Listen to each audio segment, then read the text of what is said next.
Jail रे थिबा कैदी माने कार्य करिथांती आउ सेमानंकु दरमा मध्य मिली थाए।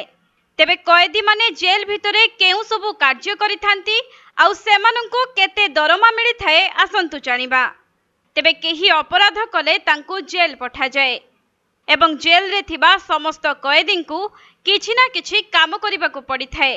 योग्यता अनुसार कैदींकु काम दिया जाए, जेपरिक किछि प्रोडक्ट तैयारी हेउ किंबा जेल रे कोनोसी नूतन निर्माण कार्य बा जेल सफा करिबा परि अनेक काम कैदींको द्वारा करा जाए एवं एही काम पाई कैदींको तालीम दिया जाय थाए।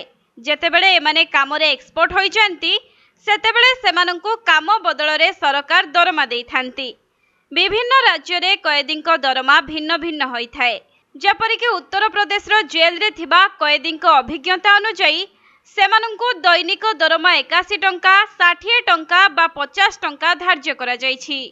एही राशि सेमानंको बैंक अकाउंट रे जमा करा जाए। मिलिथिबा सूचना अनुसार कैदी माने जेल रे अर्जित टंका को सेमानंको परिवार रो सदस्य किंबा वकीलंकु चेक माध्यम रे देई परिबे, जेउथिरे सेमाने निज परिवार रो खर्च उठाई परिबे।